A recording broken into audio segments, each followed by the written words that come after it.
Welcome to The Capitolist. I am your host, Brian Burgess, my producer right there, and Howard. Hello. A little more serious. A little more serious today. Parkland massacre, school shooting, 17 dead, basically one of the worst school shootings, if not the worst school shooting.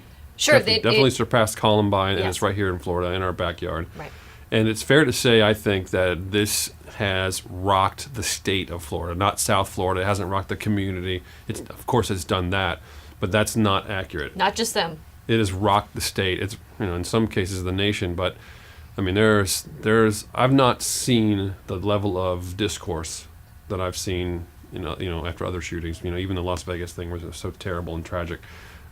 This thing right here in our backyard has rocked the political discourse. And in a few minutes we're going to have on Chris Dudley from Southern Strategy Group and Katie Webb from Colodny Fast, but We're also going to have Ron Book on, and his daughter Lauren Book is the state senator for that area, and in fact all of the people who were killed in the shooting were her constituents. Even though the school was not in her district, Correct. all of the deceased folks were her constituents. So she's toured it, Ron has toured the school, and they have some incredible story to tell. We're going to talk to Ron in a little bit. We're going to get his take on things. We're going to get Chris and Katie's take on how that affects the environment going forward. We've got 3 weeks left in legislative session. Right. And really the question is, what can be done in that time frame? Will it jeopardize other things going on? And I think we'll find out the answer shortly. But there's definitely a will to do some things and take some action. To do better. But the question is, what action do they take? And there's many things on the board right now. You've got gun control. Some people are calling for assault weapons bans, and we can talk about that and debate it all day long. But the other piece of this is mental health interventions. Sure. And then you've got the idea of enhancing school security. Those are sort of the three-pronged effort that people are looking at. And I think that at least two of those, I'm not sure where the gun control thing falls, because that debate gets bogged down in the details. But when it comes to mental health and those things, I think there's a lot of progress that can be made, and there's a lot of return on investment if the state does decide to do something. That I think that you can see some movement on that in the legislative session.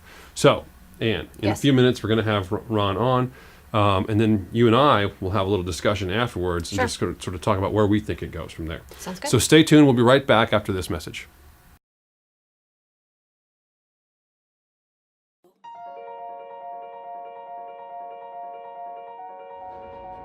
Today, innovation alone is no longer enough.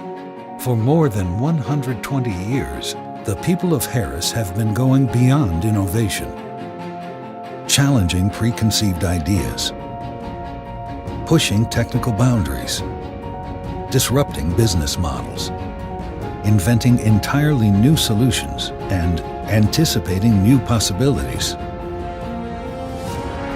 The result isn't just innovation, but affordable innovation. Innovation that helps our customers conquer their biggest challenges,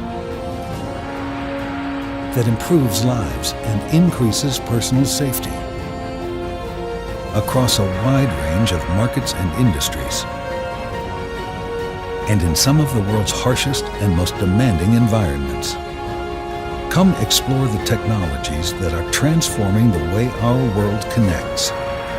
It will change the way you think about innovation forever.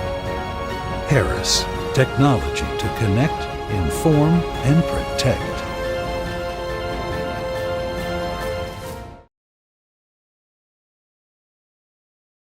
Welcome back to the program. I am Brian Burgess, and we are here with our normal guests, Chris Dudley from Southern Strategy Group and Katie Webb from Colodny Fast. And in the hot seat now, we've got Ron Book, lobbyist extraordinaire here in Tallahassee.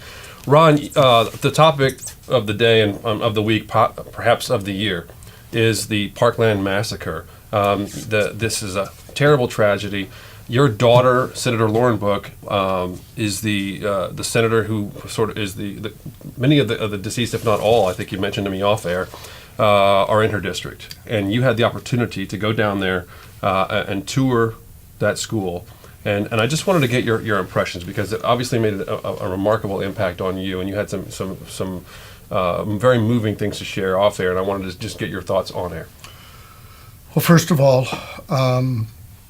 I don't know that that either Lauren's or my life will ever be the same again after having been at the crime scene.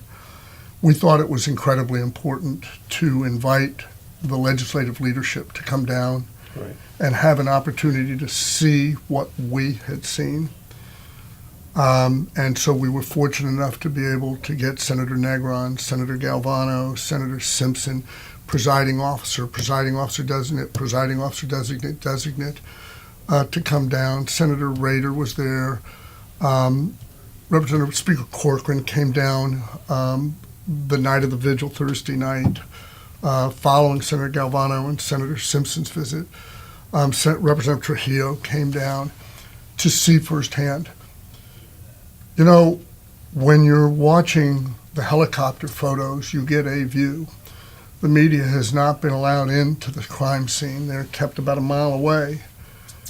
When you see nothing but pools of blood, when you see really the carnage and what he did in his effort to basically kill everybody he could kill. Right. When you saw toward the end of his shooting spree, when he was up on the third floor, attempting to open up the window so he could shoot down on hundreds of children as they were exiting, only to be frustrated that he couldn't open the window, Brian, and then attempting to shoot the impact glass out, shattering it but not breaking it out so that he could shoot them, laying his bulletproof vest down calmly on the ground, his assault weapon, another 129 rounds of ammunition that was ready to go off.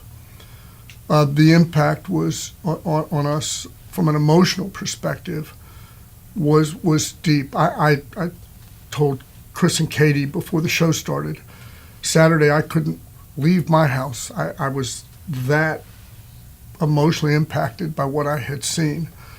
When all you see are puddles of blood in different places, when you see the outlines of where a victim's head was, where their feet were, and then the pool of blood, when you see the panic by looking at how the parking lots were littered with notebooks and school papers and assignments, when you look in the rooms, the classrooms, and again, I'm describing frozen in time, all the cars still in the parking lot the way they were that fateful Wednesday. All these books, notebooks. It was Valentine's Day. There were flowers sticking out of backpacks and sitting on desks. Terrible. And then we had an opportunity with Senator Negron to go and Senator Negron, Senator Book, Representative Jacobs, Representative Moskowitz, and Senator Farmer. We went to the hospital and visited with a couple of the victims and their families that had been shot. And the remarkable, if you will, attitude of those that were shot and their family members, just so happy to be alive. Sure.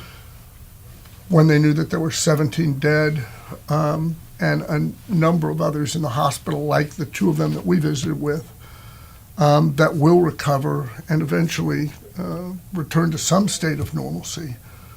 But I don't know if we don't take this opportunity to understand that we've got to do something about it, then we're a failure of a society. And I'm one of those who believes that the leadership in both houses, having had the opportunity, and by the way, Senator Brannan was there as well. So you had, from the political spectrum, both sides of the aisle, both houses, virtually nonpartisan, no difference from a bicameral perspective, all taking it in and then going back to talk about what things should look like going forward. What can we do, right? I want to take a break in a minute, but I want to ask you when we come back. Some of these kids are coming up here. They're very brave to come up to Tallahassee.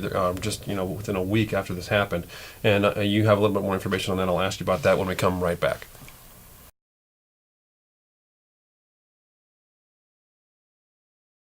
Axio Salt Spa and Juice Bar is the perfect place to begin a new you. Start with the Salt Room experience with Himalayan salt infusion to leave the stress behind, and move to the Salt Chamber to take your reliefs to the next level. We offer massage and facials as well as a complete line of Eminence products to treat your skin. Finish your treatment with an organic juice or smoothie from our juice bar. Axio Salt Spa and Juice Bar, the perfect place to get your relief from the inside out.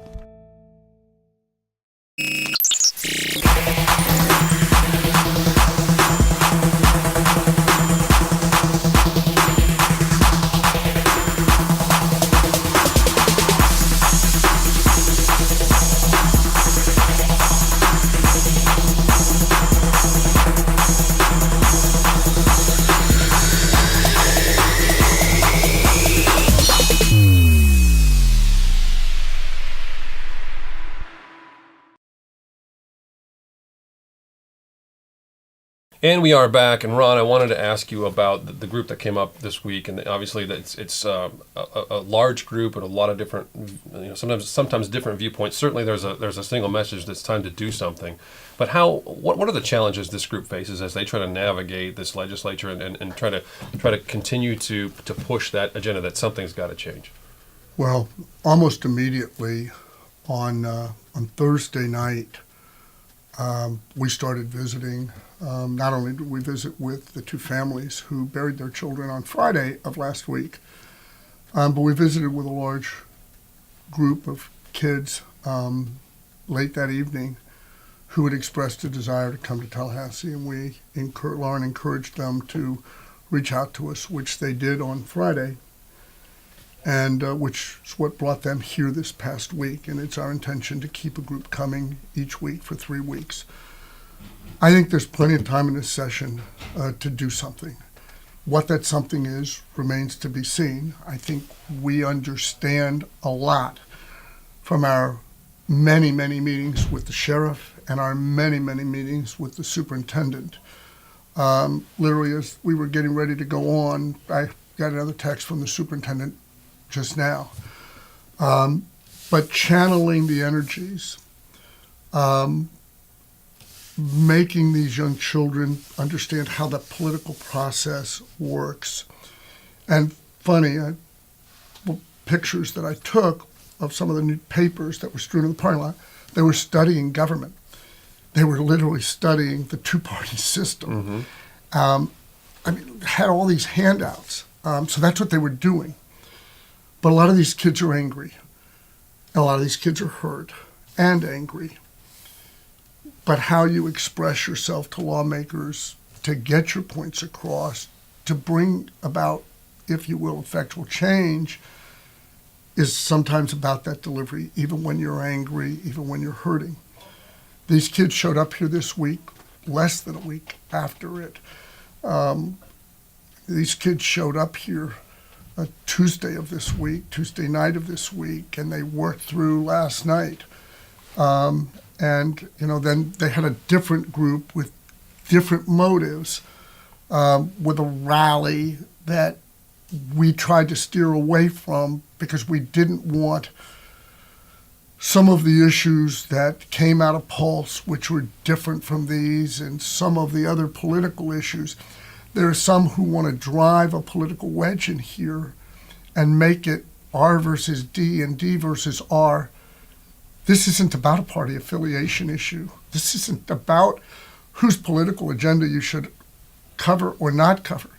This is about decency, humanity, and doing something to keep our children safe.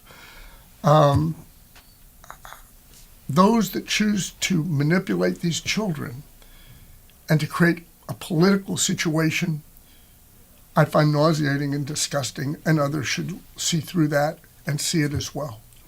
Yeah, I agree. I think, Katie, in your mind, what's changed up here in Tallahassee? I mean, you have your finger on the pulse of sort of the mood of the legislature that moves through. I mean, all of you do. But I wanted to ask you your perspective on it.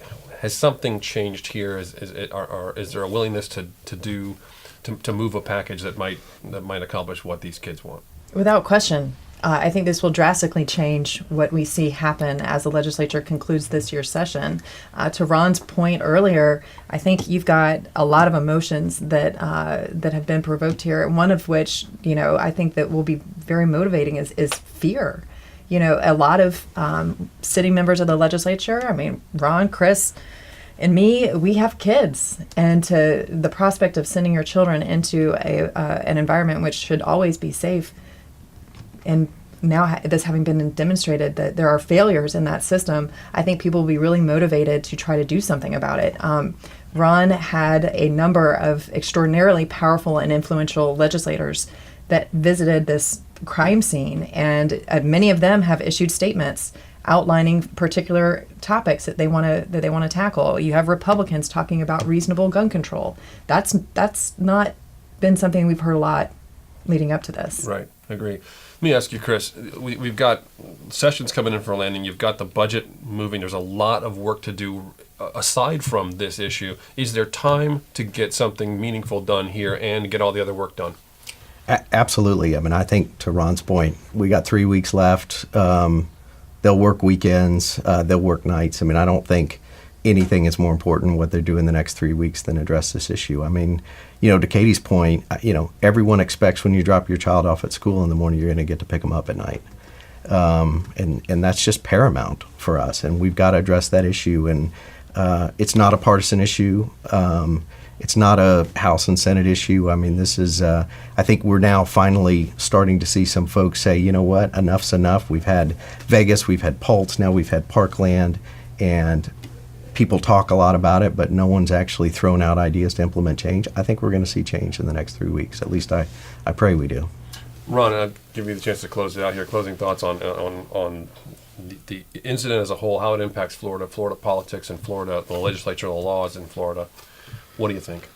Well, I want to steer away from the politics part of it, because what I am hopeful is that it's all going to rise above that.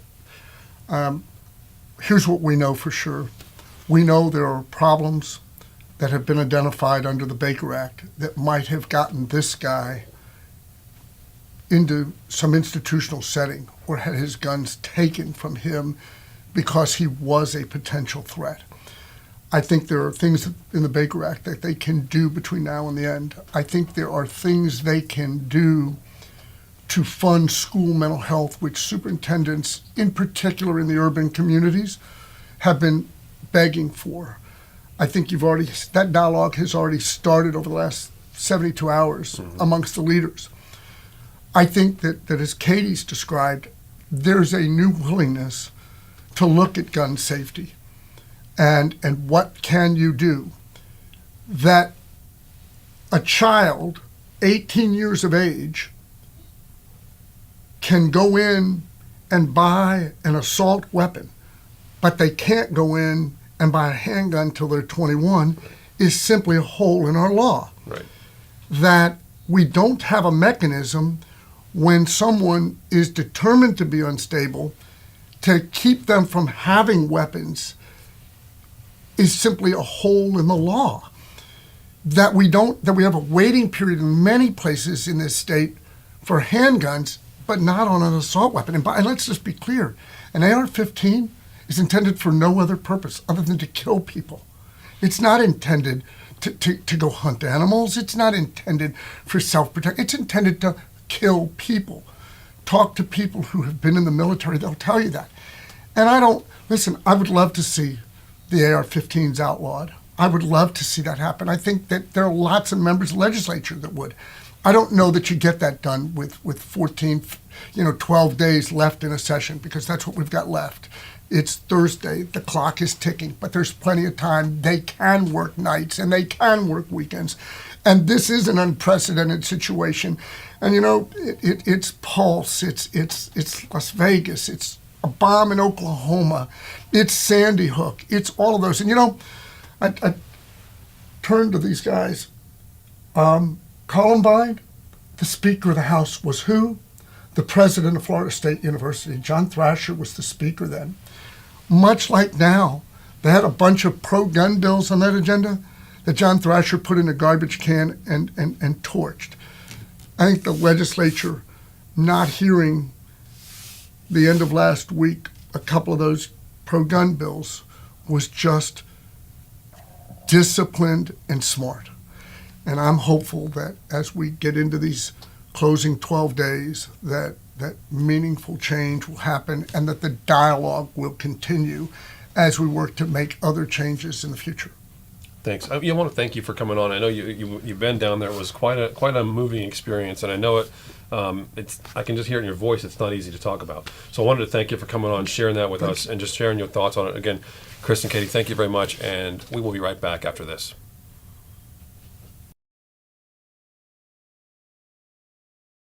Whether you're building a new home or remodeling your current home, at Brian Barnard's Flooring America, we can help you achieve the look you want at the prices the box stores can't compete with.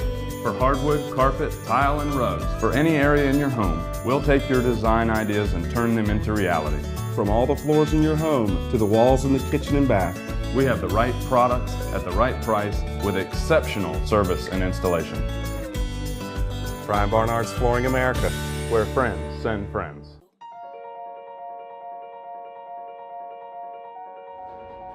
Today, innovation alone is no longer enough. For more than 120 years, the people of Harris have been going beyond innovation, challenging preconceived ideas, pushing technical boundaries, disrupting business models, inventing entirely new solutions, and anticipating new possibilities. The result isn't just innovation, but affordable innovation. Innovation that helps our customers conquer their biggest challenges, that improves lives and increases personal safety across a wide range of markets and industries, and in some of the world's harshest and most demanding environments. Come explore the technologies that are transforming the way our world connects. It will change the way you think about innovation forever. Harris, technology to connect, inform, and protect.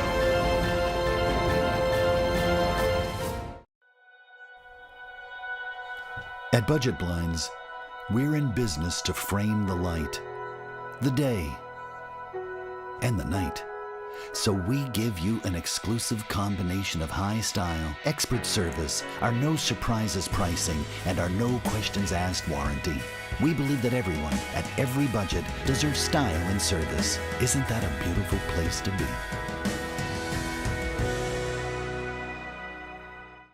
So, and we've heard from Ron, Right. we've heard from Chris and Katie. Which Ron, by the way, again, is he got to see what happened. He was there after the fact, and he actually got to put eyeballs on the high school. Yeah, some of the things we didn't see him, we didn't show you, was he was there and he actually saw, and there's some photographs and things like that he was able to take, and it's just gut-wrenching stuff. I mean, just absolutely terrible. And he shared a few anecdotes, which we won't share here, but the main thing to take away from that discussion is there is going to be some changes made in Tallahassee. There's going to be some legislation. We don't know what it's going to be, but there's definitely a will to take action. The question is, what does it look like? Right.